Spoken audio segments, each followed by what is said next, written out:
gracias a todos por venir. Y bueno, continuamos hoy con el ciclo de conferencias que llevamos ya desde el principio del curso de las ciencias de los matemáticos. En esta ocasión, gracias a la Facultad de Matemáticas dentro de su programa de actividades y gracias a Limu, tenemos la ocasión de contar con un buen amigo, con Sergio Palacio de la Universidad de Oviedo. Bueno, yo es que soy un poco repito. Para mí es el mejor divulgador de física que hay. Mejorando lo presente, Enrique. No, sin duda, no con diferencia. No, es uno de los mejores divulgadores de ciencia que hay, que tenemos en España. Y hoy nos viene a contar pues cosas sobre megacatástrofes y eventos de extinción. Yo espero que esto sea la bomba. Así que nada, os dejo con Sergio. Buenas tardes, gracias. Como él dice, es un amigo, entonces, como todos los amigos mienten, cual le llamo. Seguramente hoy cuando acabe cambiará de opinión. Y entonces pensará, este es uno de los peores divulgadores que conozco. Porque voy a hablaros de una cosa, antes de nada, dar gracias como siempre, porque es el tercer año me parece que me traen. Vengo encantado, porque es una manera de ver un sitio donde no llueve. Y entonces, pues, vengo aquí encantado. Pero, como os decía, probablemente después de que termine, no pensará lo mismo nuestro amigo José. Y os voy a decir por qué. Porque voy a hablaros de un tema del que no tengo ni puñetera idea. Parece que sé un montón de esto, pero no sé nada. Y hay mucha gente que no sabe nada de esto. O sea, que todas estas cosas que voy a contar, que son muy poquitas, porque este es un título, digamos, es muy general, ¿no? Megacatástrofes y eventos de extinción es una cosa muy general. Y ahí os voy a hablar, no sé si me parece que no llega apenas a una docena de eventos o de megacatástrofes, no llega a una docena. Bueno, tenéis por ahí libros completos que se dedican al tratamiento del tema. Por ejemplo, me viene ahora a la cabeza uno que, bueno, pues lo he leído varias veces, que 50 maneras de destruir el mundo. 50. El título es un poco, digamos, jocoso, un poco con mala leche, ¿no? Pero probablemente existan muchas más de 50 formas de terminar con el mundo. Una de ellas es el PP, pero esa no vamos a tratar hoy. Vamos a dedicarnos un poquito más a la ciencia, ¿no? Vamos a dejar la política como una megacatástrofe. No vamos a entrar aquí en ella. Como os digo, pues he elegido una docena. Podría haber elegido otra docena completamente distinta. Pero bueno, estas me gustaban. Dentro de estas, pues las hay que me gustan más y las hay que me gustan menos. Porque a mí esto de acabar con el mundo es una cosa que me parece, tiene su cierto atractivo, su cierto morbo, ¿no? ¿Quién no ha querido acabar con el mundo alguna vez?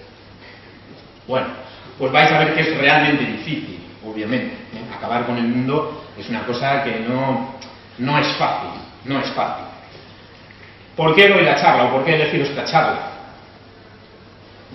Pues hay varias razones. Una de ellas es que solamente la he contado una vez en un sitio y casi no me escucha nadie. Y entonces digo, joder, me la he currado, bueno, no la voy a perder, ¿no? Pero igual, la cuento en Sevilla, que allí seguro que lleno la sala y viene un montón de gente a verme.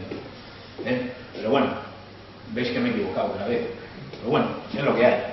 Y también porque, como tampoco sabía muy bien qué tipo de público iba a asistir, pues digo, tengo que hacer algo un poquito que sea así, un poquito general, que sea un poquito llamativo, un poco chocante, un poco espectacular, un poco sensacionalista, pero que disimule de la mejor forma posible pues, el hecho de que no tengo ni puñetera idea de ello, ¿no? Entonces esto es una buena forma de taparlo. Quizá algunas de las cosas que cuente yo aquí hoy, pues vosotros sabéis mucho más que yo de ellas, no me extrañaría en absoluto. Pero bueno, como lo que le pagan es a mí, pues yo creo. Si alguien a media charla o al principio, al final dice, quítate de ahí que hablo yo, pues yo encantado. Yo luego os doy mi parte y ya está. Nos tomamos ahí fuera unas... ¿Aquí qué tomáis? ¿Rebujitos? ¿No? Aquí sidra y esas cosas no hay, ¿no? No. Aquí la sidra es por vasos, ¿no, José? Y es por vasos. Allí en Asturias es por botellas. Allí menos de una botella no se puede beber. Entonces, esas son las razones, ¿no? Son razones, pues más bien, porque sepáis, tengáis una ideita muy general, ¿no? de las cosas que hay por detrás de esto que os voy a contar, porque en realidad, aunque parezca una cosa que parece un cuentecillo, ¿no?, para niños, pues no es así. Hay detrás de todo esto que os voy a contar, hay mucha ciencia, hay mucha ciencia, realmente mucha. Y además hay mucha ciencia desconocida todavía, desconocida. Porque los eventos de extinción que ha vivido un planeta como el nuestro, pues son de lo más variado. Y, sobre todo, eventos de extinción que podríamos vivir. De hecho, quizá, como raza humana, estemos aquí gracias a eventos de este tipo. ¿Vale? Si no hubiera sido por ellos, no estaríamos aquí. Y, doblemente, si hubiera uno de estos eventos, probablemente volveríamos a desaparecer. ¿Vale? ¿Qué ocurre? Que normalmente todas las cosas de las que voy a hablar son lo suficientemente, digamos, exóticas, por así decirlo, que es realmente improbable que suceda.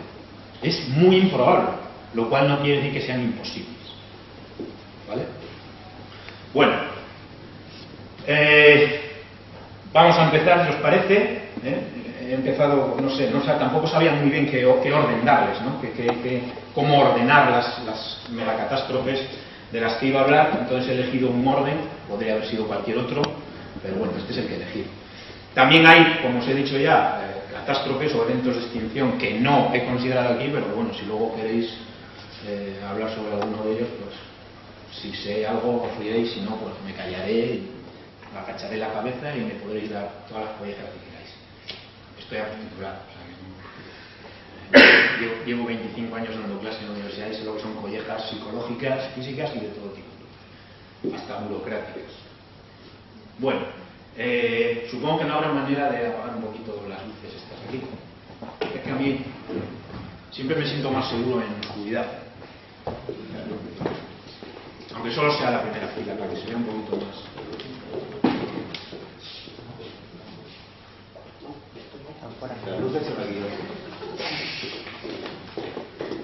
Tienes unas cosas.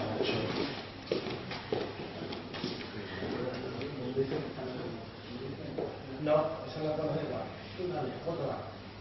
No. Ahí. Eso no va, sino que se ve dando un pasito de igual. Bueno, voy a empezar entonces, si os parece, ¿vale?, por la primera de las que he elegido, que es el aumento del nivel del mar. Es probablemente una de las más conocidas, habéis oído montones de veces. Muchas de estas megacatástrofes que vamos a hablar aquí, pues el hecho de que las conozcamos o de que nos suenen proviene de un sitio al que todos hemos ido, más o menos. Si no sois lo suficientemente frikis o extraños como para no haber nunca ido al cine, ¿no? Entonces, pues bueno, tenemos idea de estas cosas, ¿no? Porque hemos visto un montón de películas en el cine. Últimamente sabéis que el cine de catástrofes es una cosa muy habitual, con estos rollos de los fines de siglo, que si en 2012 en Maya, de todas estas paparruchas.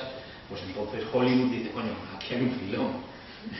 Esto del apocalipsis, esto de acabar con no sé qué, esto del final de los calendarios, que si llegamos al 34 de febrero y la cosa está jodida, pues entonces pues hay mucho cine apocalíptico, ¿no? Bueno, entonces este es uno de los digamos, eventos que más nos suenan, ¿no?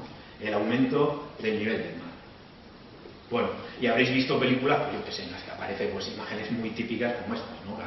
La Estatua de la Libertad cubierta de agua prácticamente hasta arriba, incluso mucho peor. Hay películas como Waterworld, que no sé si lo habéis visto, con Kevin Costner, en la que la premisa fundamental es que toda la Tierra está anegada completamente de agua, toda la Tierra, es decir, el planeta completo. Solamente existe un sitio hipotético que se cree mítico o legendario, que es la Tierra seca, ¿no? Que hay una cierta parte del mundo, nadie sabe dónde, solo una niña que lleva un mapa tatuado en la espalda o no sé dónde, en no sé qué parte del cuerpo, que al parecer indica cuál es esa tierra seca que sobrevive todavía en el planeta. Claro, cuando uno piensa seriamente desde un punto de vista científico en un argumento como ese y dice, vamos a ver, todo el planeta cubierto de agua, coño, pues lo que asoma será lo más alto, digo yo. Parece lo más lógico. Dices, no, coño, pues si tengo que buscaré en el Everest, ¿no? Pues ¿para qué necesito el plano? O la niña, o yo qué sé, o el argumento de la película. Digo, coño, una brújula y la cachuta, ¿no? Digo, tiro para allá y allí. Bueno, pues no. Entonces, ¿qué ocurre? Obviamente es una catástrofe que, aunque en la ciencia ficción se ha exagerado pues hasta el infinito, hasta el límite, como para negar un planeta como la Tierra, que tiene partes que asoman más de 8.800 metros por encima del nivel del mar, no sé si os dais cuenta que para llenar con agua casi 9 kilómetros se necesita mucha agua. ¿Vale? ¿Dónde está toda esa agua? ¿De dónde viene? ¿De la lluvia? Tendría que estar lloviendo bastante tiempo, y no sé dónde iba a salir el agua tampoco.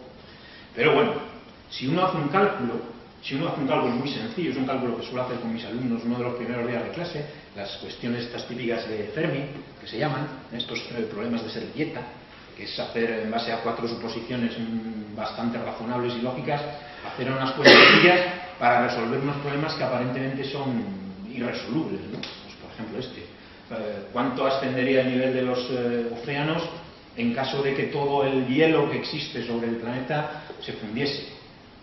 ¿Vale? Obviamente sabemos aproximadamente, muy aproximadamente, bastante bien, gracias hoy en día sobre todo a la calimetría de los satélites, etcétera, sabemos cuánto hielo hay exactamente sobre la Tierra. ¿Vale? Entonces, uno sabe la cantidad de hielo y sabe la densidad del agua y la densidad del hielo, pues es una operación bastante elemental calcular cuánto ascenderían los niveles oceánicos en caso de que todo ese hielo se fundiese. Bueno, si se hace un cálculo tan tonto como ese, se llega a una cifra que es pues de unos 70 metros. 70 metros. Ya es una cifra, digamos, respetable, porque en todo el planeta que el nivel del mar ascienda a 70 metros es que hay muchísima agua ahí. Pero una cosa son 70 metros y otra es que esté anegado el planeta completo, ¿vale? Por encima de los 9 kilómetros. De 70 metros a 9.000, pues queda mucho. Esto es el famoso anumerismo, que tanto nos rodea en los medios de prensa, etcétera, etcétera. Bueno, ¿por qué ocurre este aumento del nivel del mar? Que aunque en la ciencia ficción es algo que resulta completamente imposible, en la realidad resulta completamente imposible, la ciencia ficción ha llevado a cabo así, ¿no? Bueno, aquí tenéis la película que os comentaba, ¿vale? El problema fundamental es, pues ya lo habréis imaginado, es lo que llamamos el cambio climático o el calentamiento global, ¿vale? Es decir, que la temperatura media del planeta esté aumentando. No voy a entrar en las razones, ¿vale? Porque ya sabéis que hay partidarios del cambio climático producido por el hombre y hay gente partidaria de que eso no es así, que eso ocurre por fenómenos naturales y que nosotros ahí pinchamos y cortamos muy poco. Yo en eso no me quiero meter porque no soy experto en el tema y tampoco no quiero tampoco ni siquiera influir.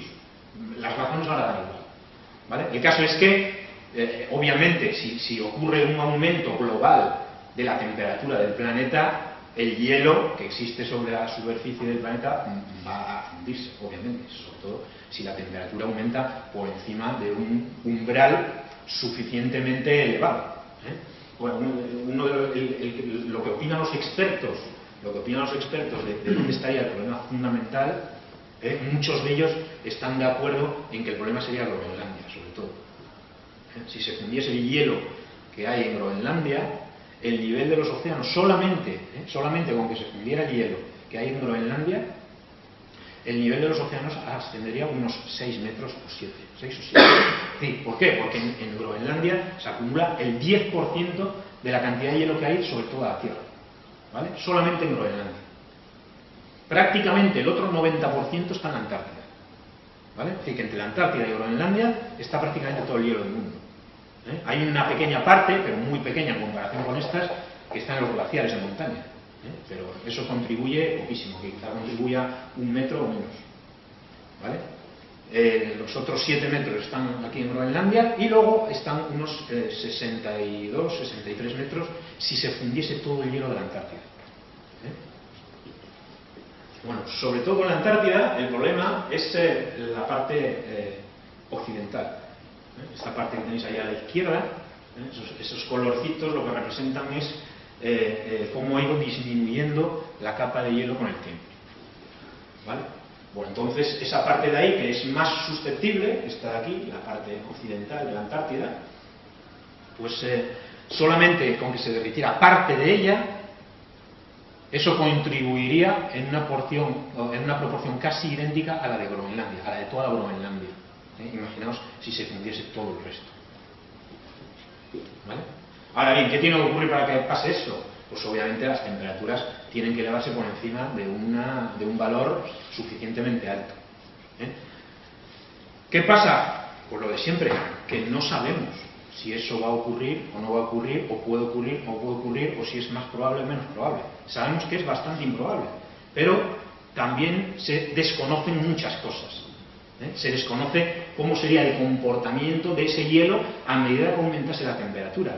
Y eso los físicos y los matemáticos tenemos una forma de expresarlo, y es que se dice que, digamos, la causa y el efecto no son lineales, por así decirlo, ¿vale? Es decir, que un aumento doble de temperatura no tiene por qué conllevar un derretimiento doble de hielo, sino que puede ser mucho más. Y aparte pueden ocurrir otros fenómenos que contribuyan a hacer crecer esa especie de bola de nieve que uno se va formando, ¿vale? Es decir, que a medida que se vaya derritiendo el hielo, pueden ocurrir cosas que en principio no estaban previstas y que podrían desencadenar una fusión o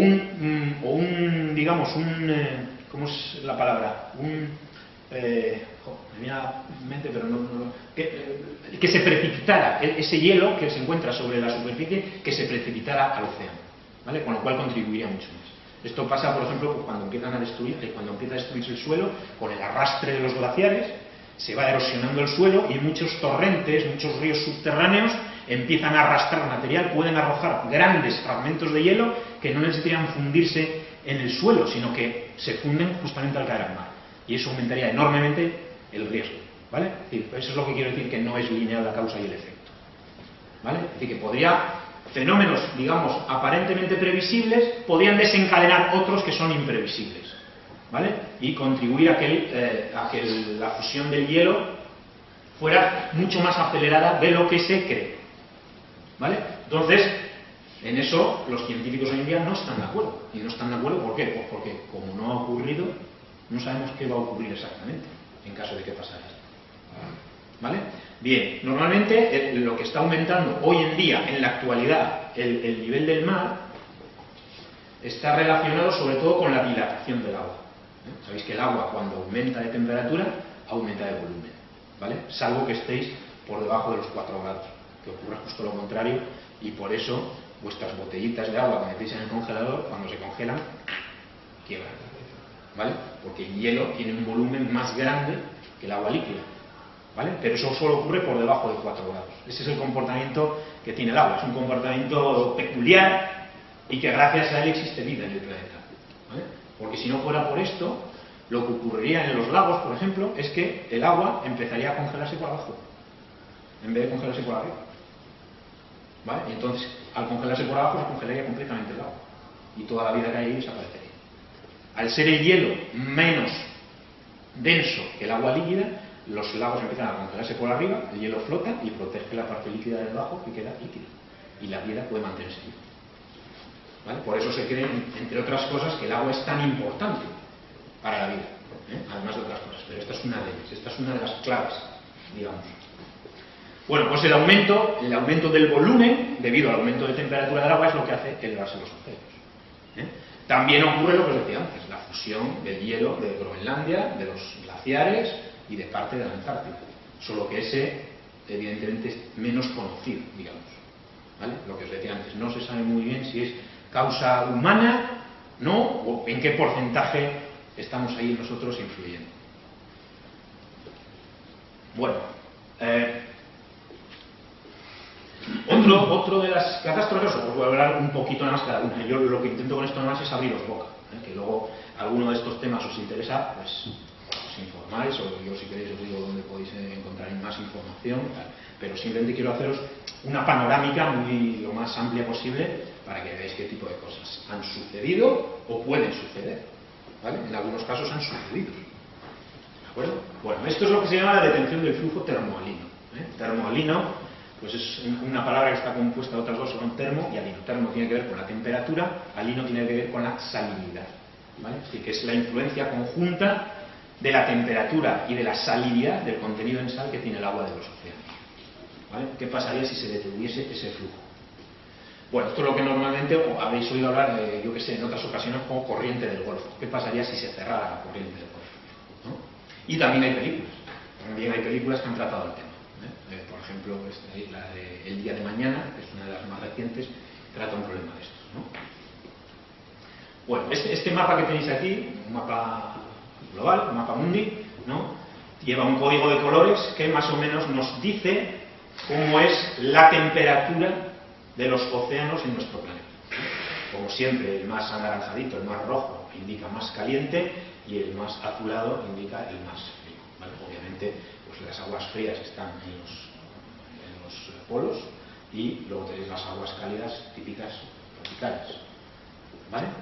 Son las corrientes marinas las que mueven todo este enorme flujo de agua y lo que hacen es repartir el calor por todo el planeta, haciendo que las temperaturas pues sean más suaves de lo que deberían ser en caso de que no hubiera este flujo termoalino, ¿vale? Entonces, ¿qué ocurre? Que el Sol lo que hace, tal y como está dispuesto nuestro planeta, que está un poquito, sabéis que está ladeado, está con el eje de rotación inclinado respecto de lo que llamamos la eclíptica, el plano en el que se mueve el planeta con respecto al Sol, ¿no? Nuestro planeta, al estar inclinado, pues hace que no todas las partes se calienten de la misma manera, ¿vale? Entonces el ecuador recibe una cantidad más grande de radiación solar que los polos, por ejemplo, ¿vale? Y por eso el agua de aquí, del ecuador, de las zonas tropicales, es más cálida y también más salada, ¿vale? Ese agua que es más cálida y más salada es arrastrada por las corrientes oceánicas y va viajando hacia las latitudes más septentrionales, ¿no? Aquí tenéis una gráfica en la que se muestra esto, ¿no? El agua calentita es esta que está aquí en rojo, y el agua fría es la que está en color azul.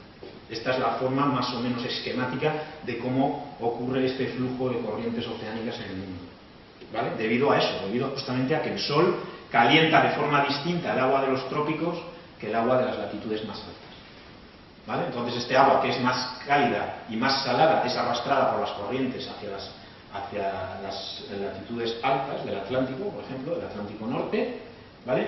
Y ese agua que llega ahí cálida y salada, como la temperatura ambiente es más baja, lo que hace ese agua es desprender calor, ¿vale? Es lo mismo que ocurre en las zonas costeras. Las zonas costeras, ¿por qué tienen temperaturas más suaves que las zonas que no tienen costa? Pues por culpa del agua, que lo que hace el agua es regular esa temperatura. ¿Cómo? Pues desprendiendo calor. El agua es una sustancia que tiene una capacidad calorífica muy grande y entonces no necesita grandes cantidades de calor para modificar la temperatura, ¿vale? Entonces ocurre esto, que cuando estás por la noche, que normalmente está el aire más frío que el agua lo que hace es ceder calor al ambiente y la temperatura se suaviza, ¿vale? Y al revés, ¿vale? Por eso las temperaturas siempre son más suaves, varían menos bruscamente en los sitios donde hay mar que donde no los hay, ¿vale?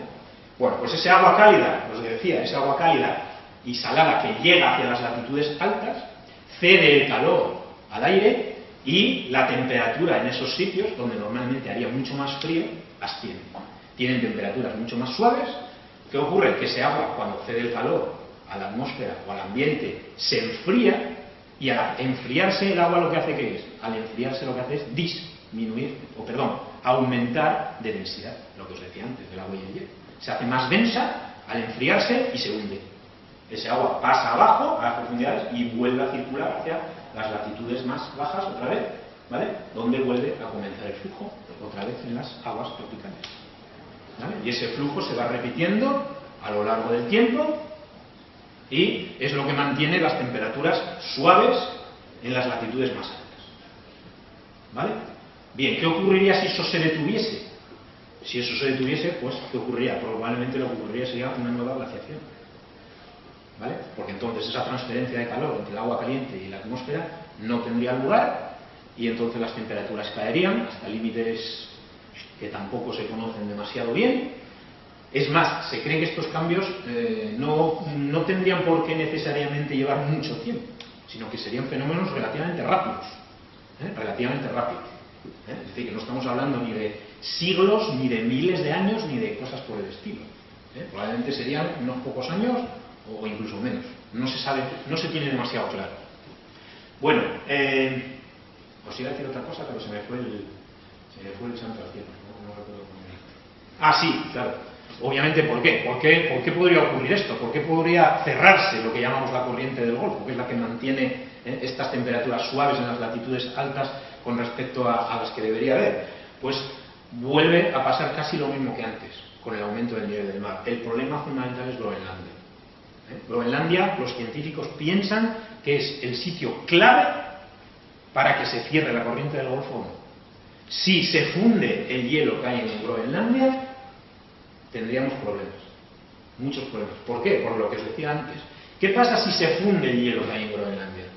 Si se funde el hielo que hay en Groenlandia, y hay mucho, acordaos que Groenlandia podría contribuir con 7 metros de elevación sobre el nivel del mar, ¿vale? Quiere decir que ahí hay mucha agua dulce, mucha agua dulce. Si ese agua dulce se vierte al océano, y como está en las latitudes altas, ¿qué ocurre?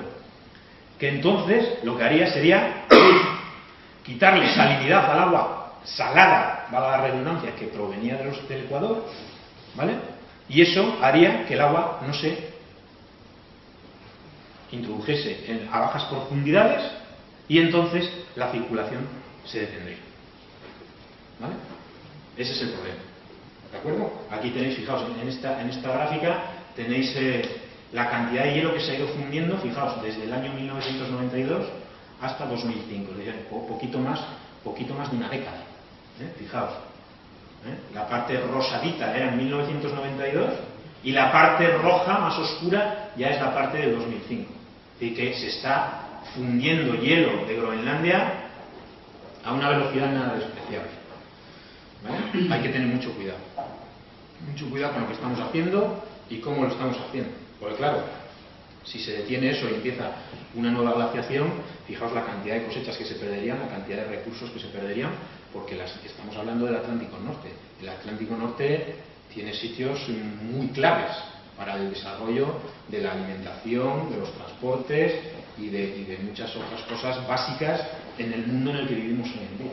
Si todo eso se terminase, porque aquello empieza a congelarse, empiezan a desaparecer cultivos, empiezan a desaparecer suministros, lo que ocurriría probablemente es que los países entrasen en conflicto. Los que quisiesen mantener sus recursos cerrarían sus fronteras, los otros querrían invadirlos porque se están muriendo de hambre y esto acababa en un caos. ¿Vale? Es decir, que estos desastres naturales luego acaban obviamente desembocando en conflictos sociales que incluso pueden ser a nivel global. Sabéis hoy en día todo lo interrelacionada que está la economía del mundo. Bueno, este es un poquito más exótico, por así decirlo, lo que se llama un evento bola de nieve. ¿Qué es un evento bola de nieve? Un evento bola de nieve es parecido a lo que os he contado antes que ocurría en la película Waterworld, pero en lugar de con agua, con hielo. ¿Vale? Es decir, que en lugar de estar toda la Tierra anegada de agua, está toda la Tierra congelada. Todo el planeta. ¿Vale? Esto ya ha ocurrido. Se tiene constancia en los registros geológicos de que eventos bola de nieve han ocurrido al menos 2 veces. Al menos 2.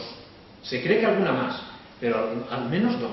Uno de ellos, el primero probablemente, del que se tenga noticia, ocurrió hace la friolera de 2.200 millones de años. Es decir, que cuando la Tierra tenía la mitad de edad que tiene ahora.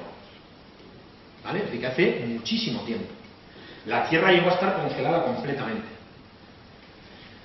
¿Vale? Una cosa así. El otro evento que ocurrió, bola de nieve, tuvo lugar más o menos hace unos 700-750 millones de años. Y duró más de 100 millones de años. ¿Vale? Es decir, que la Tierra permaneció así durante más de 100 millones de años, congelada. Y por lo tanto prácticamente sin vida. ¿Vale? ¿Por qué ocurre esto? Hay varias hipótesis, pero a mí la que más me gusta es la de los volcanes. ¿Qué es lo que sucedió? Pues lo que sucedió es que las erupciones volcánicas que había en la Tierra, fijaos que hace 2.200 millones de años había mucha actividad volcánica. La Tierra era un planeta joven, había mucha actividad geológica y había volcanes por todos los sitios. Bueno, pues ¿qué hacían estas erupciones volcánicas? Estas erupciones volcánicas lo que hacían era expulsar, entre otras cosas, a la atmósfera mucha ceniza y sobre todo mucho dióxido de carbono, ¿vale? El famoso CO2. ¿Qué ocurrió con ese dióxido de carbono? Pues con ese dióxido de carbono y en las cenizas lo que ocurrió es que con las cenizas se ocultaba la luz del sol y el dióxido de carbono fue acumulándose, y acumulándose, acumulándose, y acumulándose, y acumulándose. A la vez que ocurrió eso, ocurrió esta otra cosa. En aquella época, y ahora estoy hablando de hace 700 millones de años, pero para lo de hace 2200 es parecido, ¿vale? Por eso os digo que esta es mi favorita. Hace esos 700 y pico millones de años, lo que ocurrió es que los continentes estaban todos juntitos. Estábamos en la época aquella de Pangea, y todos los continentes estaban formando un gran continente, ¿no? Entonces, ¿qué ocurrió? Que ese gran continente empezó a desgajarse. A empezar a desgajarse y a separarse en varios trozos, ¿vale? Empezaron a aparecer más partes de tierra rodeadas de agua, más húmedas. Al haber una mayor humedad en la tierra, lo que ocurrió es que aumentaron las lluvias. Y aumentaron de forma espectacular, ¿vale? Entonces llovía tanto y llovió durante tanto tiempo que ese dióxido de carbono que estaba acumulado en la atmósfera, y que era mucho, empezó a precipitarse con la lluvia. La lluvia era capaz de arrastrar ese dióxido de carbono y precipitarlo al suelo, ¿vale? Eliminándolo de la atmósfera. ¿Qué pasó cuando ese dióxido de carbono se fue eliminando de la atmósfera? Que el dióxido de carbono es uno de los gases más conocidos que producen efecto invernadero, ¿vale? Entonces, ¿qué ocurre? Que ese efecto invernadero desapareció, prácticamente desapareció, porque se eliminó tal proporción de dióxido de carbono de la atmósfera que las temperaturas empezaron a caer. Daros cuenta que el efecto invernadero, aunque todos tenemos, digamos, una idea peyorativa de él, el efecto invernadero es necesario para el desarrollo de la vida, tal y como la conocemos.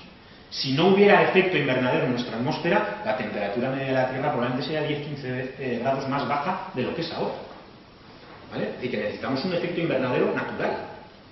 La temperatura media de la Tierra pues igual ronda los 15 grados. Si quitáramos el efecto invernadero, probablemente estaríamos por 1 o 2 grados de temperatura media en la Tierra. Es decir, que habría sitios muy fríos realmente, ¿vale? Y inhabitables. Bueno, pues entonces ese efecto invernadero, digamos, natural, desapareció porque fue arrastrado por la lluvia el gas CO2, que era el que producía fundamentalmente ese efecto invernadero, y la Tierra empezó a enfriarse. Empezó a enfriarse, y cuanto más se enfriaba, más se enfriaba.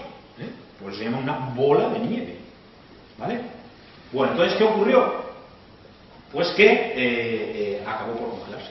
Se acabó por congelar por completo. Aquí lo tenéis, ¿vale? Una Tierra prácticamente toda congelada, ¿vale? Y veis que entre ella, entre los periodos de tierras congeladas, tenéis periodos de tierras descongeladas, ¿vale? Claro, al desaparecer todo el CO2, quitar el efecto invernadero, la Tierra cubrirse de nieve, se volvió blanca. Cuanto más blanca, más radiación solar reflejaba, con lo cual la cosa empeoraba más todavía. Al reflejar más radiación solar, todavía se enfriaba más. Y además, por aquella época, el Sol brillaba menos que ahora todavía.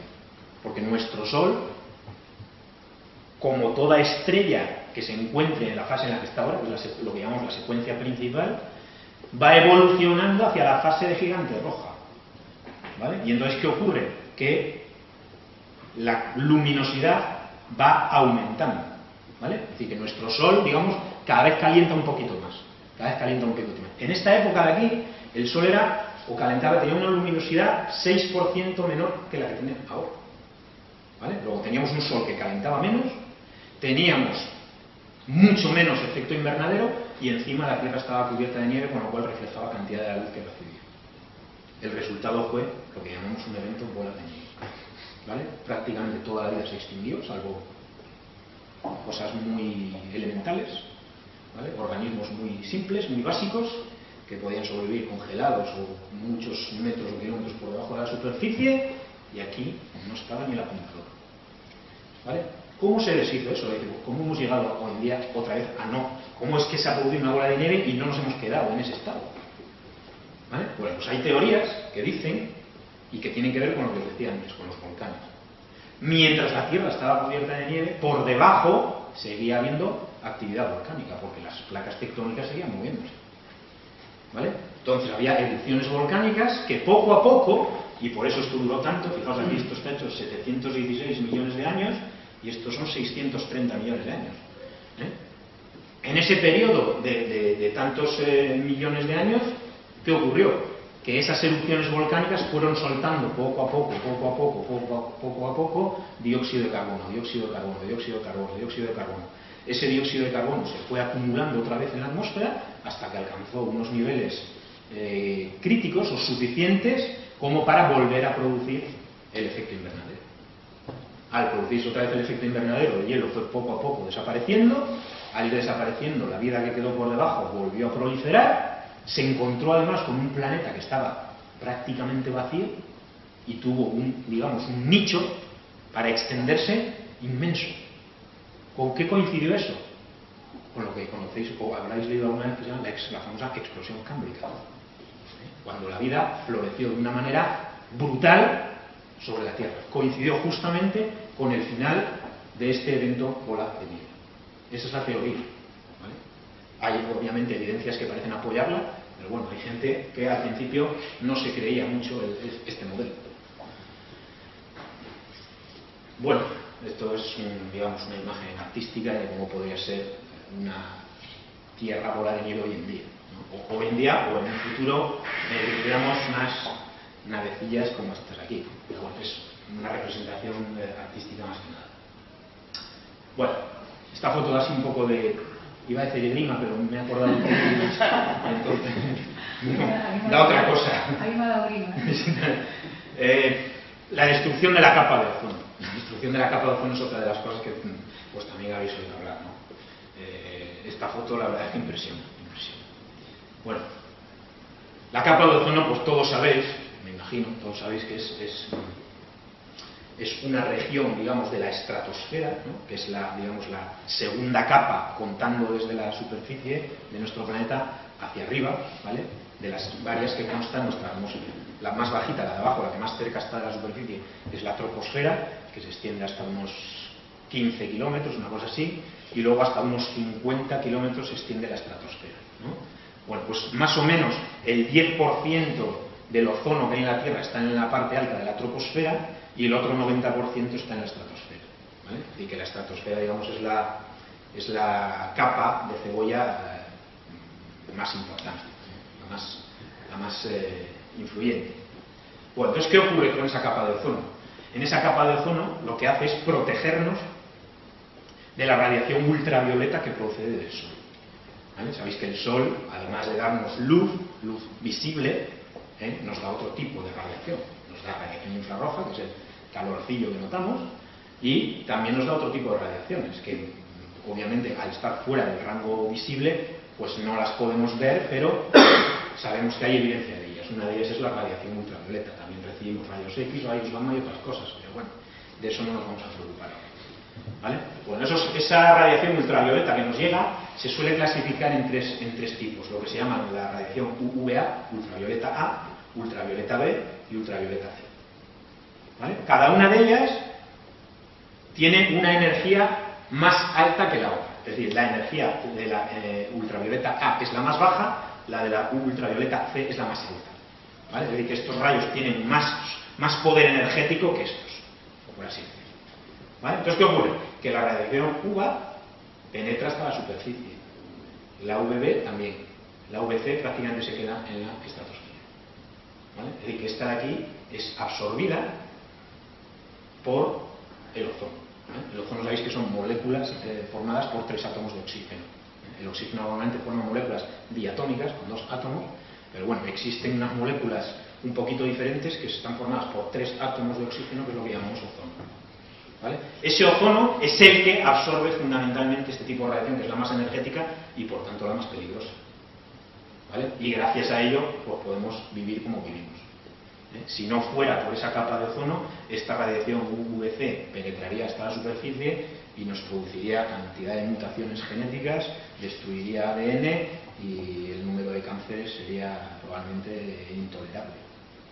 ¿Vale? Estas de aquí no quiere decir que sean totalmente inofensivas, pero obviamente al ser mucho menos energéticas que estas, pues el cuidado es mucho más fácil prevenir. Además, esta de aquí sobre todo es básica a la hora de que nuestro cuerpo pueda sintetizar la vitamina D, que es tan necesaria para el sistema nervioso y otros beneficios, digamos, de la salud. O entonces, ¿qué ocurre? Nuestro cuerpo se protege de ellas con la melanina, la famosa melanina. Cuando se te oscurece la piel porque te estás bronceando, eso es que tu cuerpo está generando un protector contra la radiación ultravioleta. ¿Vale?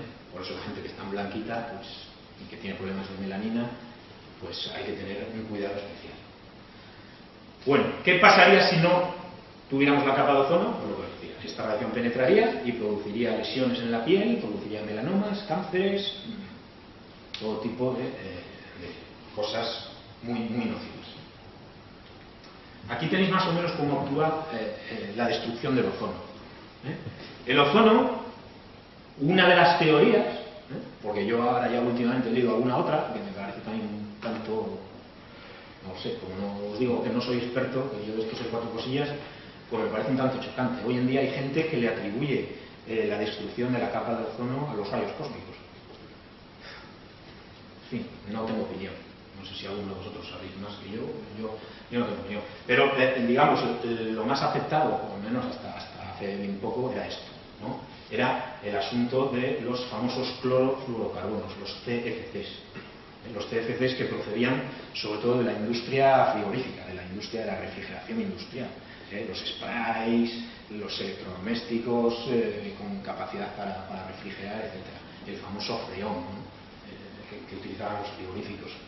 Bueno, pues todos esos gases, al ir utilizándolos de manera masiva, esos gases se fueron emitiendo a la atmósfera, subían hasta la estratosfera y son unos gases que tienen una estabilidad enorme. Tienen una gran estabilidad. Bueno, entonces, aquí lo que se representa es esto que está representado aquí, como si fueran unos gusanos malvados. Esos son los clorofluorocarbonos, los CFCs, ¿vale? Y estas pelotitas de color así morado son los rayos ultravioleta que proceden del Sol. Bueno, ¿qué pasa cuando esa radiación ultravioleta incide sobre una molécula de estas de CFC? Que está formada por carbono, flúor y cloro. ¿Vale? Bueno, pues lo que hace es atacar. Esa radiación ultravioleta ataca al clorofluorocarbono, le arranca un átomo de cloro y deja otra molécula por aquí de CFC2. ¿Vale?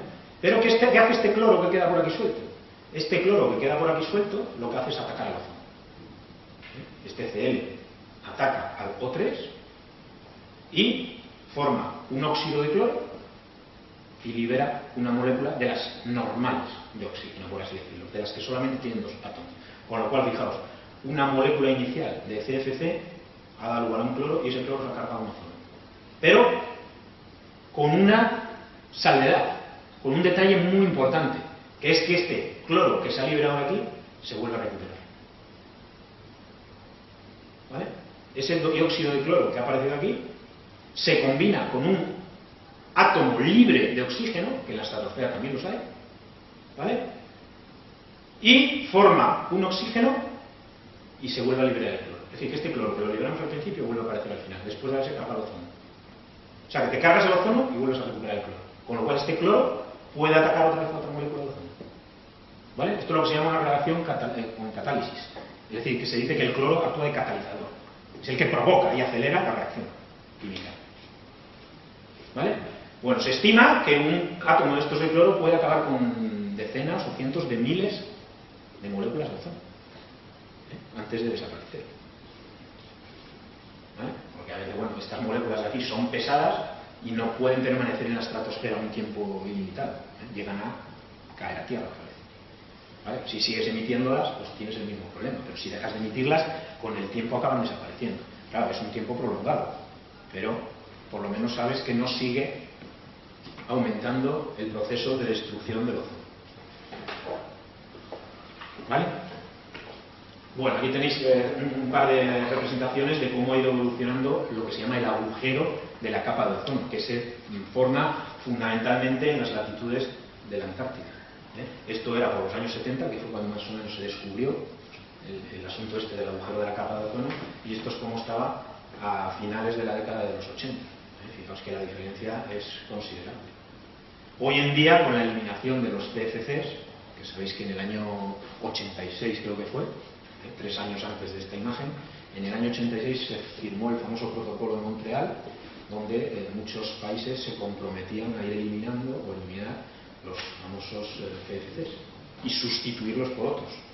Se sustituyeron en principio por los HCFCs, los hidrofluorocarbonos, y posteriormente se acordó que se sustituyeran estos a su vez por los llamados HFCs, los hidrofluorocarbonos. ¿Vale? No quiere decir que sean completamente inofensivos, pero obviamente son mucho más inofensivos que los que utilizábamos hace unos años, los famosos CFCs. También hoy en día existen otros gases que contribuyen también a esto. La opinión generalizada es que el gas que más perjudica actualmente a la capa de ozono es el famoso N2O, el óxido nitroso. El óxido nitroso, que a veces también lo habéis conocido como gas de la risa. Este gas que te hace minerarlo y te entra una risa tonta, y es el que se utiliza en anestesia, por ejemplo. Ese es un gas que no está previsto que se elimine, en principio. Y sin embargo se conoce que tiene grandes efectos destructores de la capa de ozono. Con lo cual, esto tampoco sabemos muy bien hasta dónde va a conducir. Se sabe que con la eliminación de los CFCs el agujero ha mejorado, en los últimos años ya ha mejorado bastante, pero claro, a medida que vaya acumulándose óxido nitroso ahí, y no sabemos a qué ritmo va a suceder, pues la cosa podría volver otra vez al principio.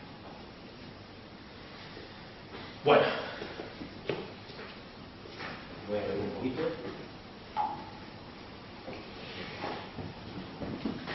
Bueno, los asteroides y los cometas también son de los eventos más digamos, más cortos, ¿vale?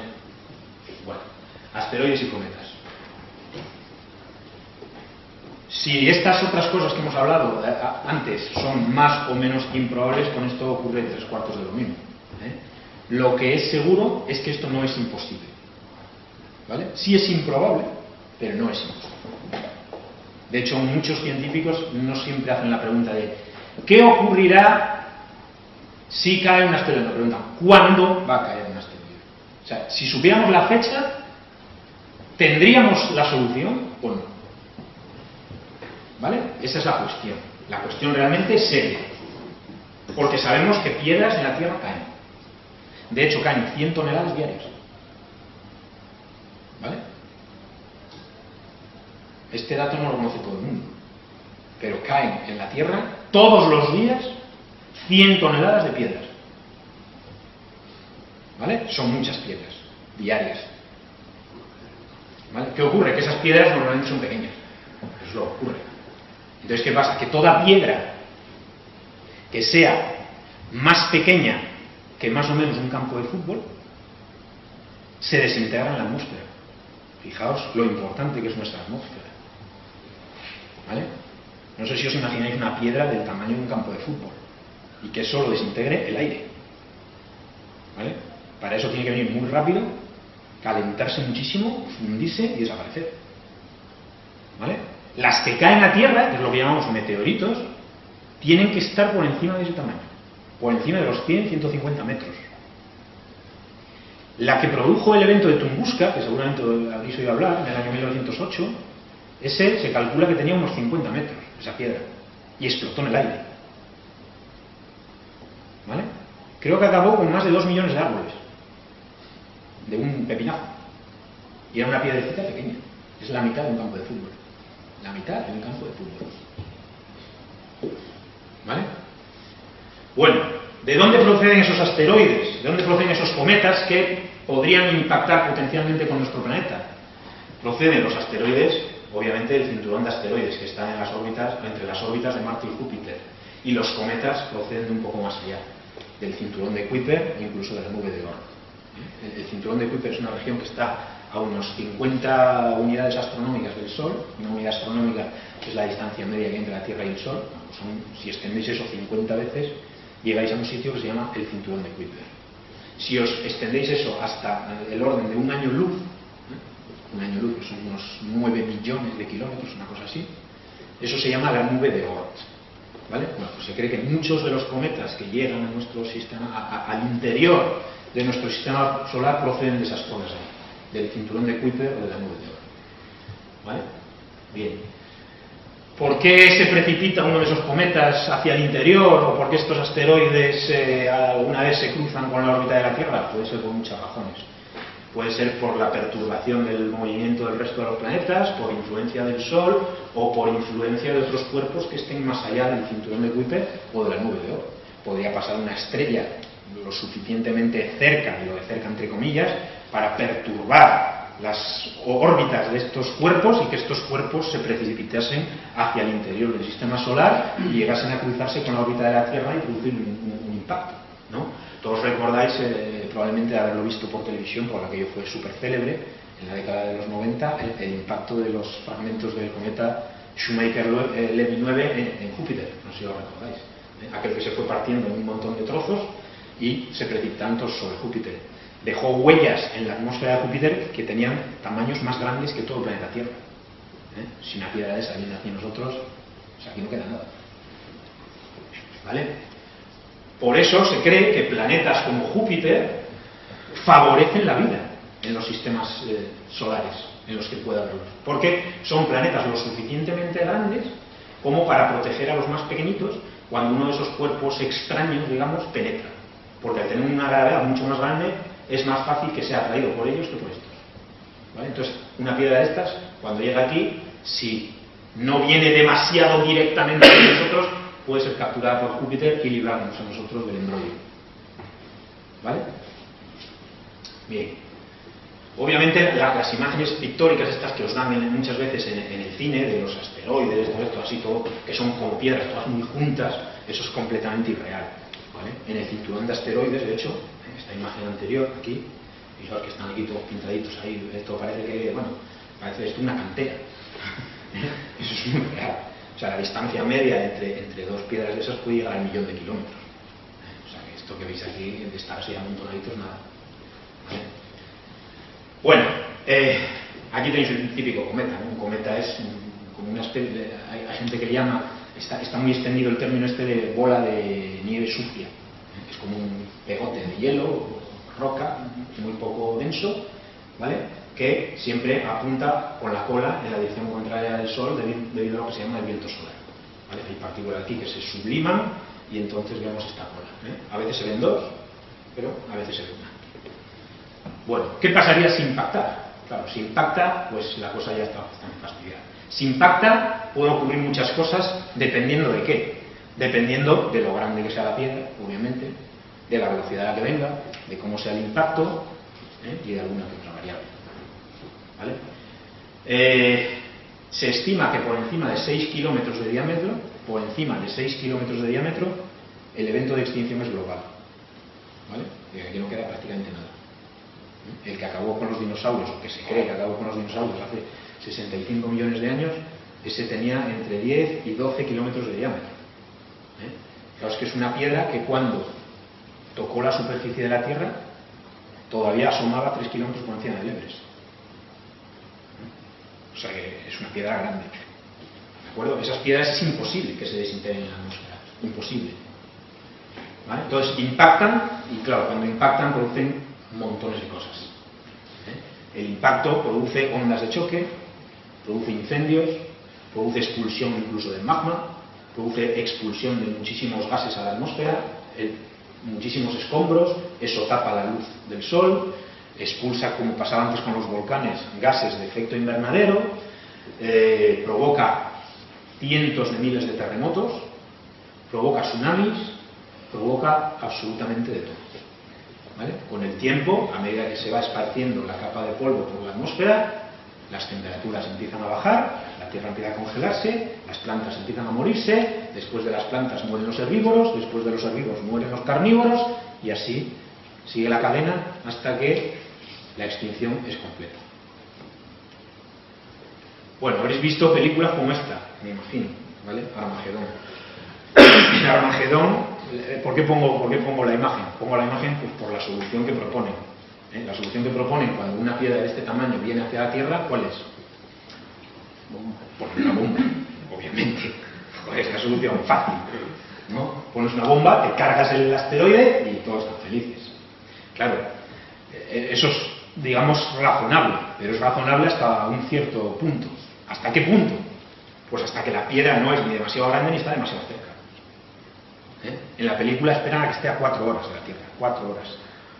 4 horas. Y el asteroide lo han puesto grande de narices. Han puesto un asteroide del tamaño de Texas. De Texas. Si os acabo de decir que el de los dinosaurios era de 10-12 kilómetros, 10-12 kilómetros, imaginaos el estado de Texas. ¿Vale? El estado de Texas es aproximadamente el tamaño de España. ¿Vale? Luego estamos hablando de una piedra de unos 800-900 kilómetros de diámetro. 800-900 kilómetros frente a 10. ¿Vale? O sea que si una piedra como esa nos pega, adiós. O sea, fuera todo. Ni bomba ni nada. Aparte que aunque pongas una bomba, si solamente faltan 4 horas para el impacto, aunque consiguieras romper el asteroide, ¿en cuántos trozos le rompes? ¿En 2? ¿3? ¿Pi? ¿Cuántos trozos? ¿Y entonces qué tienes? ¿2 impactos? ¿3 impactos? ¿Pi impactos? Todavía es peor. ¿Vale? O sea, esa no es la solución. Una solución, digamos, como esa, tan drástica como digamos, detonar el asteroide y destruirlo, tiene que ser una, digamos, una estrategia a largo plazo. ¿Vale? Es decir, que hay que encontrar, detectar el asteroide probablemente décadas antes de que impacte con nosotros. Y claro, eso es muy fácil de decir, pero es muy difícil de hacer. ¿Cómo detectas el asteroide décadas antes de que impacte? ¿Cómo lo haces? Si los asteroides o los cometas son cuerpos celestes que son muy oscuros, no tienen luz propia, no es una estrella, es una piedra. Y muchas de esas piedras son súper oscuras. Los cometas especialmente. Entonces, descubrirlos décadas antes para poder llevar a cabo estas mitigaciones, digamos, es realmente complicado. De hecho, probablemente hoy en día no tengamos la tecnología para hacer esto. ¿Vale? Entonces, la gente que ha hecho, ha ideado otro tipo de estrategias. Pues en lugar de detonar el asteroide, pues lo que pueden hacer también es hacer impactar contra él una sonda, que esa sonda le produzca, digamos, un boquete, por así decirlo, que ese boquete expulse gases y esos gases hagan de propulsión del propio asteroide y lo desvíen de su rumbo. ¿Vale? Es una cosa que también necesita antelación, pero bueno, no es una cosa tan drástica como poner ahí una detonación, un artefacto nuclear, ¿no? Existen también técnicas que utilizan lo que se llama una tracción, un efecto tractor. Entonces, ¿qué se hace? Se coloca una nave espacial en órbita alrededor del asteroide, una nave espacial lo suficientemente pesada como para que el propio campo gravitatorio que genera esa nave arrastre al asteroide y lo vaya desviando. ¿Vale? Todo esto, obviamente, como os decía, depende de qué, depende del tamaño que tenga el asteroide y de la antelación con la que la hayamos descubierto. ¿Vale? Hay muy pocos proyectos de observación y detección de asteroides en la Tierra, muy poquitos. Los políticos no suelen invertir pasta en esto, porque como dicen que es una cosa altamente improbable, pues a ellos no les preocupa. Ellos van a estar en el poder 4 o 8 años, en 4 o 8 años no pasa nada. O a lo mejor sí. ¿Vale? Entonces, no se preocupan. Y entonces, proyectos de estos a largo plazo no hay, o hay muy poquitos. Hay muy poquitos. Está el programa este de vigilancia de los NEOS, los objetos cercanos a la Tierra que tiene la NASA. Hay algún otro proyecto también en Japón y en Australia, y poco más. La observación fundamentalmente que existe hoy en día de los asteroides y de los cometas es a nivel de aficionado. Los aficionados son los que descubren mayor cantidad de asteroides y de cometas.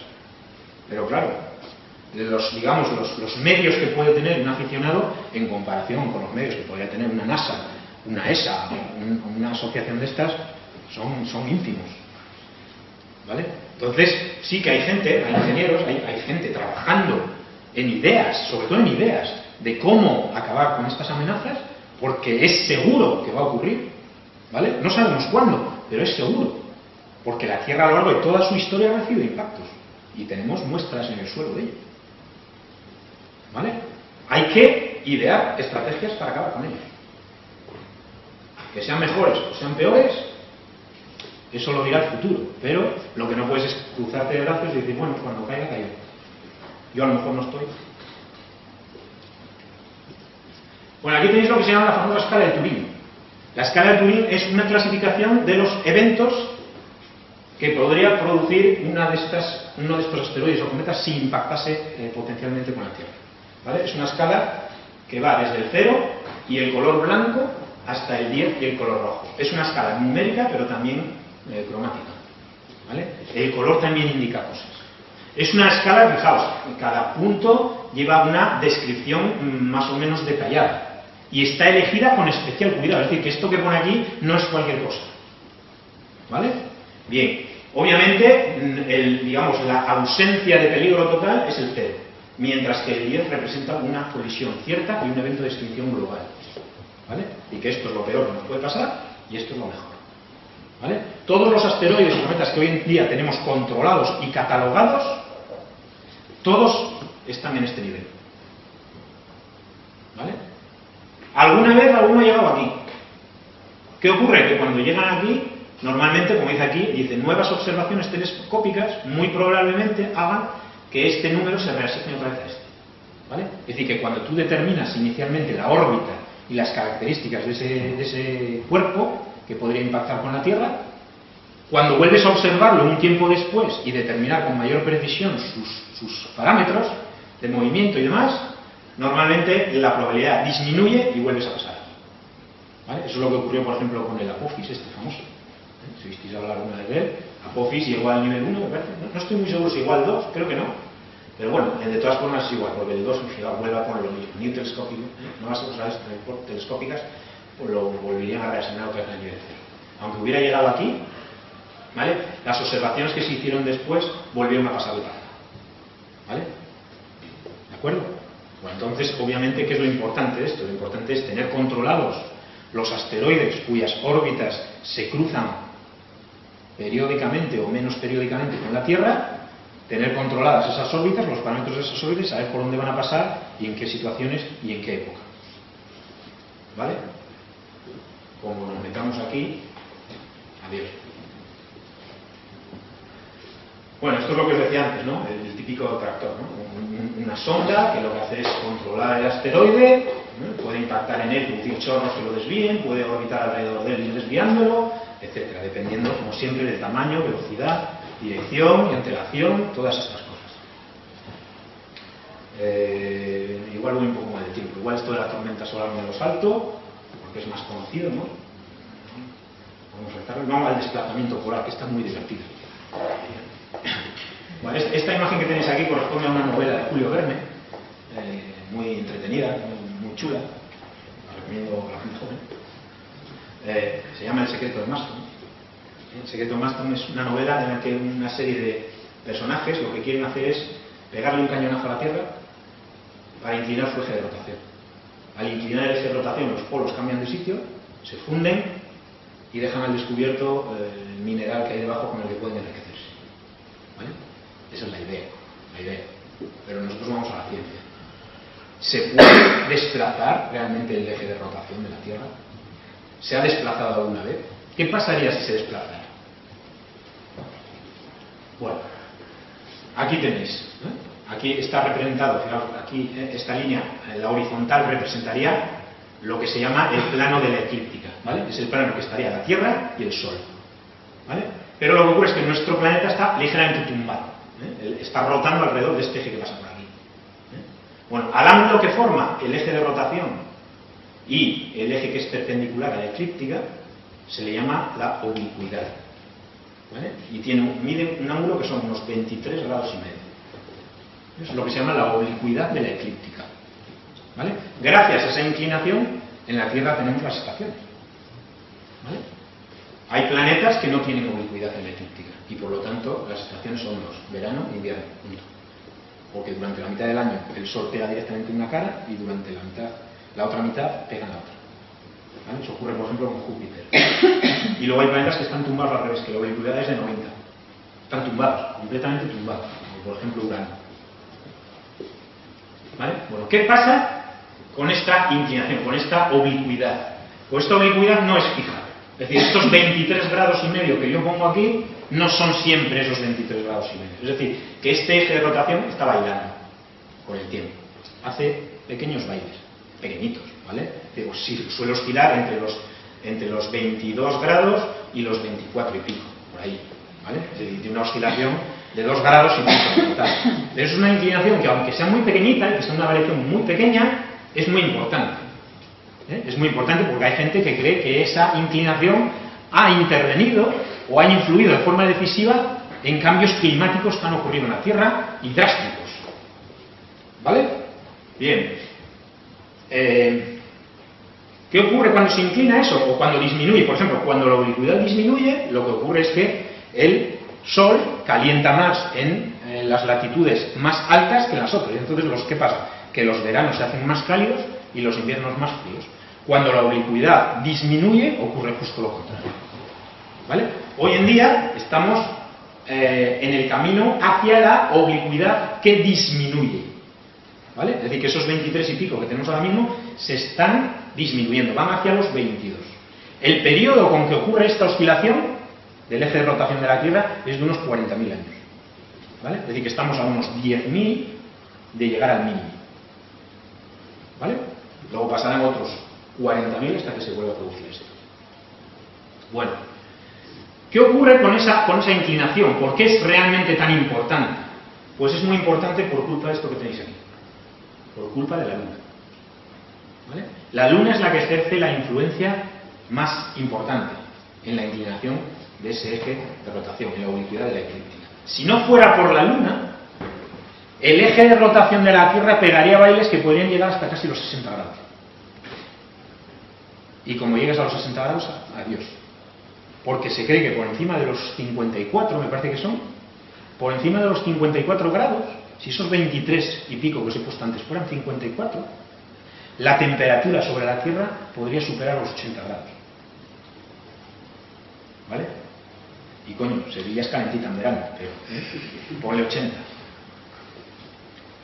¿Vale? O sea que aquí la vida nada. Bueno, ¿por qué tiene que ver la Luna tanto en esto? Es por culpa de una cosa que los físicos llamamos momento angular, que bueno, ahora no viene a cuento de nada, pero eso. ¿Vale? Si quitamos la Luna de ahí, el eje de oscilación, de rotación de la Tierra empieza a oscilar y la cosa se vuelve loca. De hecho, se cree que eso es lo que ocurre con planetas como por ejemplo Marte. Marte, al no tener un satélite tan grande como el de la Tierra, no tiene esa, digamos, esa constancia en la inclinación de su eje de rotación y probablemente eso haya acabado con la vida. ¿Vale? Por eso es un planeta muerto y que probablemente nunca ha mantenido vida compleja como el nuestro, obviamente. ¿Vale? Estamos hablando de vida lo suficientemente compleja. Bueno, claro, diréis, ¿y esto qué? Vale, sí, si no hubiera luna y si no sé qué, vale, pero es que hay luna. Digo, sí, ya, vale. Pero es que igual que hemos hablado antes de un asteroide o un cometa que impacte la Tierra, puede impactar la luna y llevárnosla. Que la luna es mucho más pequeñita. Es más fácil llevarse a la luna, llevarse a la Tierra, por delante. Y aunque no sea llevársela, puede cambiarla de órbita. Puede despedirla, puede fragmentarla, y eso haría bambolearse bastante el eje de rotación. El eje de rotación no varía además únicamente porque la Luna haga cosas raras. El eje de rotación de la Tierra también se desplaza por fenómenos naturales, como por ejemplo los terremotos, los tsunamis, o por incluso la propia distribución del agua. El propio cambio climático mueve el eje de rotación de la Tierra. Porque como cambia la distribución del agua sobre la Tierra, ese cambio en la distribución de la masa hace que también cambie el eje de rotación. ¿Vale? Son cambios, digamos, pequeños, pero no sabemos hasta qué punto pueden ser importantes. El terremoto, el tsunami que ocurrió hace unos años ¿dónde? En Indonesia fue. Ese me parece que movió el eje de rotación de la Tierra, lo desplació 15 centímetros. Solamente eso. 15 centímetros en la Tierra es una cosa, digamos, despreciable. Fijaos, un fenómeno tan chorras como un tsunami. Tan chorras, entre comillas. Bueno, los agujeros negros. Los agujeros negros siempre venden un huevo, sí. Esto vende todo lo que quieras. ¿Vale? Bueno, hay agujeros negros pues, de tipo estelar, ¿no? Hay agujeros negros, digamos, primordiales, de estos que tenemos miedo todos que se generen en el LHC. Estos microagujeros negros que pueden hacernos cosas tan terribles, ¿no? Pero el caso es que a verlos a ellos. A verlos a ellos. Claro, no sabemos cuántos. No sabemos cuántos hay, porque son negros. ¿Vale? Como no podemos verlos, no podemos contarlos. Siempre tenemos experiencia de ellos indirecta, digamos, porque producen cosas a su alrededor, ¿no? O bien capturan parte de la masa de otra estrella, forman discos de acreción, emiten rayos X que nosotros podemos detectar desde la Tierra, o producen otro tipo de fenómenos, ¿no? Producen distorsiones a lo mejor en el movimiento de una estrella que esté orbitando alrededor de ellos y podamos observarlo. Siempre es de una manera indirecta, de una forma directa nunca nadie ha visto un agujero negro. Bueno, entonces, ¿qué pasa? Que hay estimaciones, claro, como siempre, hay estimaciones. ¿Cuántos agujeros negros se estima que hay? Bueno, pues fijaos, yo he leído estimaciones en nuestra galaxia, solo en nuestra galaxia, de que podría haber uno por cada 10.000 estrellas. Y en nuestra galaxia hay entre 100.000 y 200.000 millones de estrellas. ¿Vale? Eso quiere decir que hay varios millones de agujeros negros. O podría haber. ¿Vale? Bueno, ¿qué pasaría? ¿Qué quiero contaros yo aquí? Pues, ¿qué pasaría si uno de esos agujeros negros se acercase a nosotros? ¿Vale? Porque puede haber agujeros negros errantes. Sabéis que las estrellas, dentro de la propia galaxia, están moviéndose alrededor del centro de la galaxia. Es decir, que las estrellas no son, digamos, objetos estáticos que no se mueven, sino todo lo contrario, se mueven. Pueden interaccionar unas con otras, pasar más cerca unas de otras, incluso pueden colisionar, como veremos dentro de un rato. ¿Vale? Bueno, aquí tenéis una de las formas que tenéis de detección, ¿no? Aquí tenéis el agujero negro que va capturando masa de una estrella cercana, esa masa se va cayendo hacia el interior del agujero negro, genera lo que se llama un disco de acreción y puede llegar a emitirse un haz lo suficientemente energético como para producir eventos bastante peligrosos. ¿Vale? Bueno, a mil millones de kilómetros que pasara un agujero negro de masa más o menos estelar, unas 6, 7 masas solares, a 1.000 millones de kilómetros que pasara de la Tierra, sería lo suficiente como para expulsarla de la órbita y hacerla mucho más elíptica, y probablemente al hacerla mucho más elíptica y pasar por unos perihelio y afelio distintos a los que pasa ahora, la diferencia de temperaturas en la Tierra podría ser tan extremas que eso produjese un evento de extinción. ¿Vale? No os digo nada si el agujero negro llegara a impactar contra el Sol o llegar a impactar contra la propia Tierra. ¿Vale? Obviamente es algo mucho más improbable, mucho más, pero que podría ocurrir. Pero fijaos que no hace falta que suceda.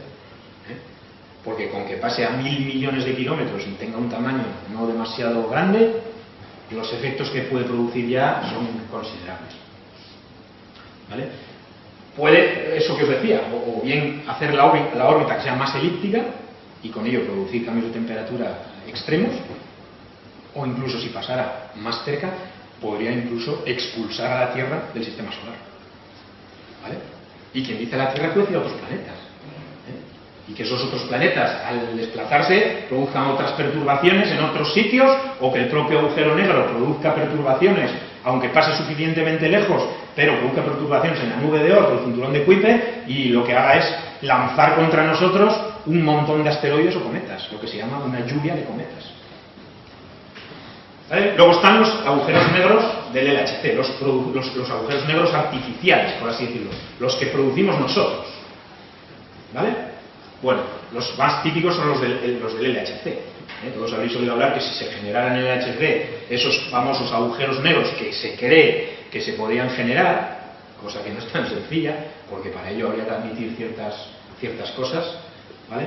Pues uno de esos agujeros negros lo que iría sería ir atrapando materia, haciéndose cada vez más grande, atrapando más materia, haciéndose más grande, atrapando cada vez más materia, hasta que absorbiese completamente a la Tierra.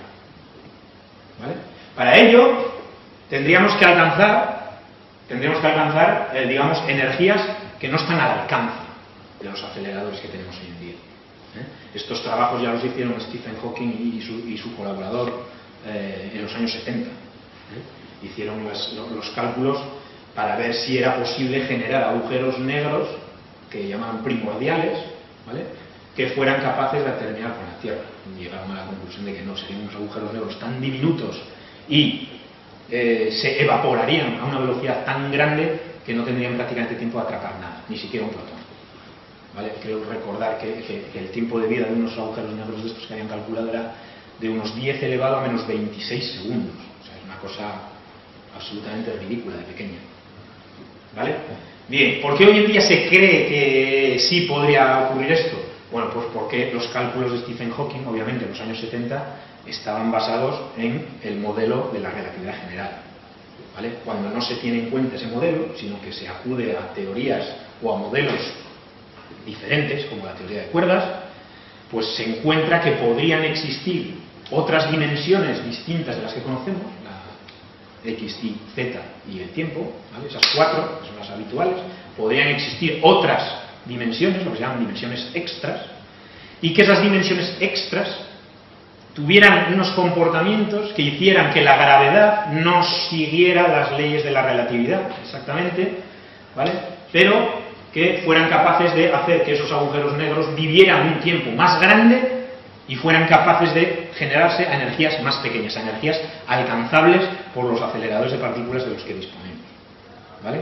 Tuvo que realizarse, fijaos, esto despertó una paranoia, por así decirlo, en la sociedad tan grande y en la prensa, que esto fue noticia durante varias semanas, sobre todo cuando se empezó a abrir los aceleradores estos del RHIC, el famoso acelerador de no me acuerdo, New Haven y el LHC. Entonces tuvieron que reunirse, digamos, un panel de expertos, entre los que había algún que otro premio Nobel de Física, y tuvieron que llegar incluso a elaborar un informe en el que se analizaban las posibilidades de que estas cosas sucedieran en realidad. Obviamente llegaron a la conclusión de que no podían ser realidad, pero ya sabéis cómo es la prensa. O sea, la prensa solo da igual. Nunca dejes que la realidad estropee una buena noticia. ¿Vale? Bueno, hoy en día ocurren procesos en la atmósfera, y sabemos que ocurren desde hace miles de millones de años, ocurren procesos en la atmósfera muchísimo más energéticos de los que se pueden llegar a alcanzar en aceleradores como el LHC, y aquí nadie tiene noticia de que se hayan generado agujeros negros que hayan terminado con el planeta. Hay observaciones también que se llevan a cabo en la superficie de la Luna, ¿vale? Y siempre se ha llegado a la conclusión de que el peligro que hay es prácticamente despreciable, por no decir imposible.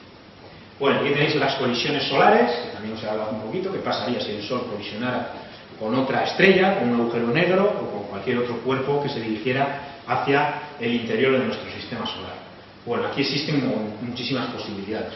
Existen muchísimas posibilidades porque puede ser que el objeto que colisione con el Sol sea una estrella parecida al Sol, puede ser una estrella de neutrones, puede ser una enana blanca, puede ser un agujero negro, una enana marrón, una gigante roja, una supergigante roja, o sea, pueden ser de muchos tipos. Esto es como cuando uno considera colisiones entre bolas, ¿vale? No es lo mismo que colisionen dos bolas de billar que son muy parecidas a que colisione una bola de, digamos, de bolos, ¿vale?, una pelotita de ping-pong. Es muy diferente, la colisión es muy distinta, ¿vale? Intervienen las masas, intervienen las velocidades relativas de ambas.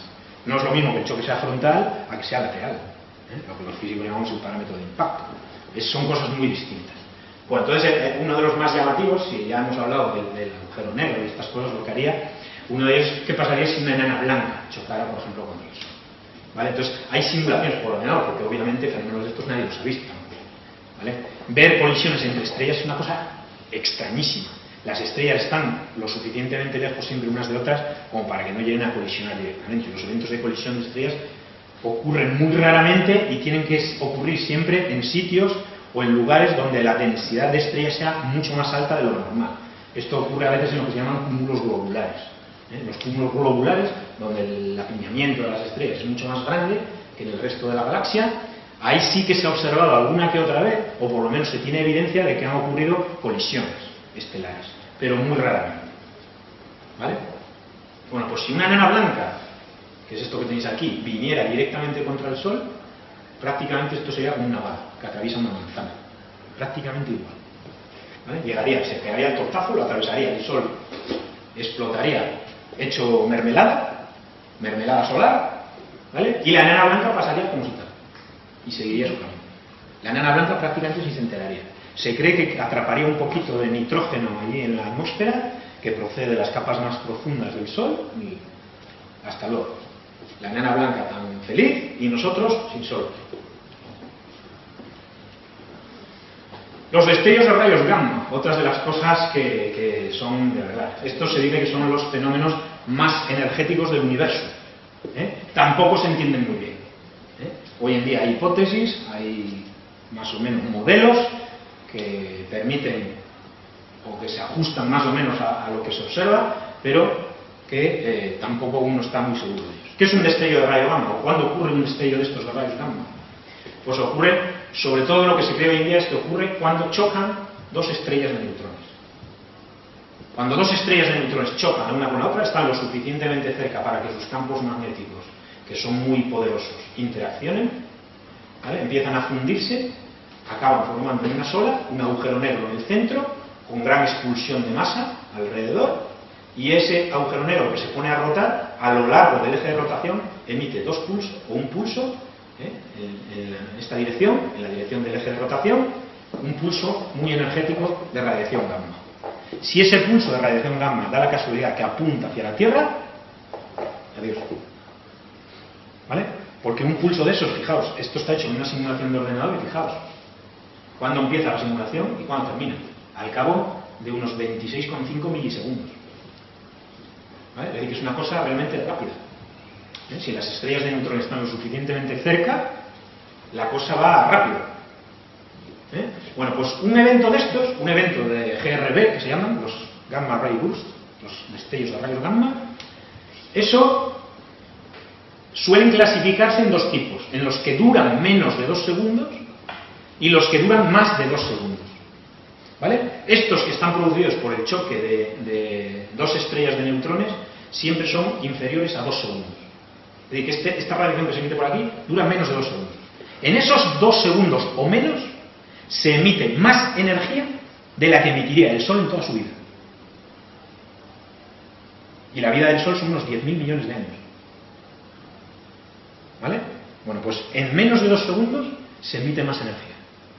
Toda concentrada en estos dos haces. Si esa apunta a nuestra atmósfera, cuando llega, y no hay manera de saberlo porque es radiación gamma y viaja a la velocidad de la luz, es decir, que cuando lo ves es cuando ha llegado. ¿Vale? En cuanto eso llega a la atmósfera, esa radiación gamma lo que hace es coger las moléculas de nitrógeno, las moléculas de oxígeno que están en la atmósfera, las ionizan, es decir, ese N2 y ese O2 se rompen, forman N por separado y O por separado. Y esos Ns y esos Os se combinan químicamente y producen NO y NO2, es decir, óxidos de nitrógeno. El más peligroso es el óxido nítrico. El óxido nítrico es un gas tóxico de color marrón que destruye la capa de ozono. ¿Vale? Un destello de 10 segundos, que no ocurren cuando chocan con estrellas de neutrones, sino que ocurren cuando una estrella se convierte en supernova, estrellas muy masivas, lo que se llaman hipernovas. Cuando ocurre un evento de más de 10 segundos, han calculado los científicos que un evento de estos que durase 10 segundos solamente y que estuviera producido por una estrella que estuviera situada a 6.000 años luz, 6.000 años luz, destruiría en una semana el 50% de la capa de ozono. En una semana. Para que se recuperase esa capa de ozono, pasarían décadas. ¿Vale? Además del oscurecimiento de la atmósfera. Eso solamente es la destrucción de la capa de ozono, nada más. ¿Vale? Obviamente, toda la radiación gamma que llega a la superficie nos deja choque. Si fijaos lo que decía hace un ratito, la radiación ultravioleta, pues la radiación gamma, que es mucho más energética que la radiación ultravioleta, nos fulminaría. A nosotros y al resto de la vida vegetal no es nada. ¿Vale? Por eso se dice que son los eventos más energéticos conocidos del universo. Hay muchas dudas, obviamente. Se cree que esto es lo más probable, que ocurra el choque de dos estrellas de neutrones. Claro, tampoco sabemos cuántas estrellas de neutrones hay en nuestra galaxia. Se cree que más o menos un evento de estos ocurre en nuestra galaxia cada 300, 400, 500 millones de años. Y se cree con bastante evidencia que esto ya ha ocurrido. De hecho, el periodo ordovícico, este famoso, que ocurrió hace 450 millones de años, cuando hubo una extinción global, se cree que fue generada por un destello de estos.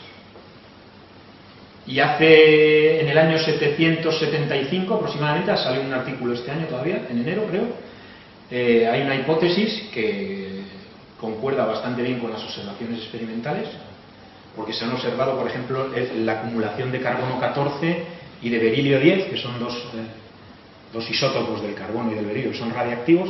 Se ha observado o se ha medido la cantidad de estos dos isótopos en los anillos de los troncos de los árboles y se ha visto una acumulación por encima de lo normal que ocurre alrededor del año 774-775. Y se cree, o coincide bastante bien con los cálculos que saldrían cuando tú supones que ese efecto fue producido por radiación gamma que llegó a la Tierra procedente de un sitio que estaba a 12.000 años luz. ¿Vale? Lo cual encaja bastante bien con un GRB de estos. Bueno, y por último quiero terminar con el final del universo. ¿Vale? Nos hemos cargado el mundo, nos hemos cargado la Tierra, pero vamos a cargárnoslo todo. El final del universo es una cosa bastante más difícil. Bueno, ¿esto con qué está relacionado? Esto está relacionado con lo que no sé si habréis oído hablar, me imagino que sí, porque también lleva unos años siendo bastante oído, por ahí aparecen los medios de comunicación de vez en cuando, es la famosa energía oscura. Sabéis que hace poco el satélite Planck ha dado los últimos datos de cómo es la proporción, digamos, de materia en el universo, y bueno, se ha llegado a la conclusión de que el universo tiene un poquito más de 13.700 millones de años. Esto se ha afinado un poquito esta cifra, ¿verdad? No sé si anda por los 13.780 y pico, no sé, por ahí. Un poquito menos de 13.800. Y ha establecido los nuevos porcentajes de cómo es la materia que no podemos encontrar en el universo, que se llama la materia bariónica, que es la materia, digamos, ordinaria, la que conocemos, que anda por ahí por el 5 o el 6%, ahora las cifras exactas no las recuerdo. Luego está la materia oscura, que anda por el 20 y algo, creo que es. Y luego está la energía oscura, que anda por el 68 o 69, por ahí. ¿Vale? ¿Qué es esa materia oscura? Pues nadie lo sabe muy bien. Que nadie sabe ni lo que es la materia oscura ni lo que es la energía oscura. Lo que sí se sabe es que esa energía oscura lo que produce es una expansión acelerada del universo. Es decir, que el universo cada vez se expande más rápidamente. ¿Vale? Bueno, entonces, ¿qué ocurre con esa expansión? Pues esa expansión, dependiendo de cómo sea la densidad de materia que hay en el universo y cómo sea la densidad de energía y cómo sea la presión de esa materia, cosas que ahora no voy a contaros, pues dependiendo de esos valores puede estar producida por unas causas o por otras. ¿Vale? Pero una de esas causas, una de ellas, que daría explicación a esta expansión acelerada del universo, es lo que se llama la energía fantasma. Y esto me da miedo del copón, porque esto de energía fantasma suena... ¡Wow! Bueno, pues ¿qué haría esa energía fantasma? Esa energía fantasma produciría una aceleración del universo, de la expansión del universo, tan grande que con el tiempo toda la materia que conocemos que está formando estructuras complejas se iría descomponiendo en estructuras más simples. ¿Vale? Es decir, que si cogierais una galaxia se descompondría en estrellas individuales. Las estrellas individuales se desgajarían. Los planetas se desgajarían. Es decir, al final lo único que tendríais es partículas elementales sueltas. ¿Vale? Todo se iría separando de sí mutuamente hasta que lo único que tuvierais sería un mar de partículas. Es decir, que todo se destruiría. Se produciría lo que se llama un gran desgarro, un Big Rip. ¿Vale? Y todo el universo terminaría en forma de particulitas vagando por el vacío del espacio a distancias enormes y con un tamaño del universo descomunal. ¿Vale? A partir de ahí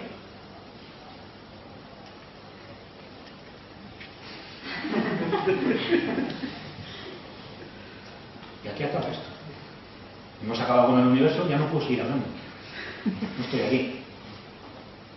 Muchas gracias.